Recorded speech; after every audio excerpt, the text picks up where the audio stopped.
Aujourd'hui, je m'intéresse au moment où le grand Ray Charles revient sur le sol de sa mère patrie, l'État de Géorgie. Un jour historique qui va changer le cours de sa vie. Sans cela, il n'aurait peut-être jamais arrêté la drogue. Nous sommes le 24 avril 1979. Il est 11h et c'est l'heure H de mon histoire.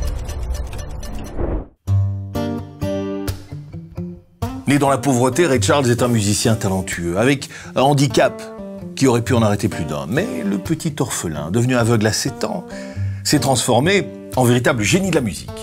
Passé de l'anonymat au succès, l'artiste enchaîne les sorties de disques et les tournées et mène une vie cahoteuse marquée par les addictions.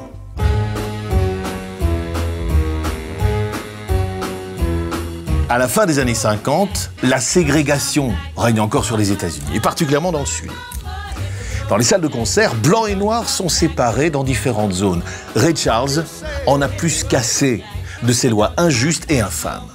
Lorsque sa tournée passe par la Géorgie, il refuse catégoriquement de jouer devant une audience ségrégationniste. En guise de sanction, il est banni. Pour le musicien, c'est la douche froide, l'humiliation, le choc. Alors en 1979, le comeback du grand Ray Charles est un véritable événement. Le Georgia State Capitol est rempli de monde. Aujourd'hui, pour la première fois, depuis des années, Ray Charles revient sur le sol de sa mère patrie, l'État de Géorgie.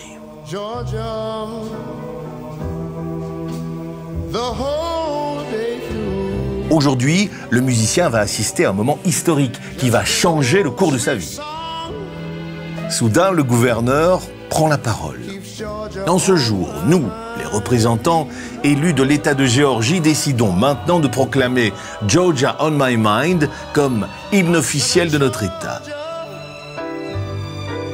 Nous présentons également à Monsieur Ray Charles des excuses publiques et lui souhaitons un bon et chaleureux retour à la maison. Ray, on ne croit pas ses oreilles. Il entend les flashs des journalistes crépiter, les hurrahs de la foule et, sans se poser sur ses lèvres, un baiser de sa femme.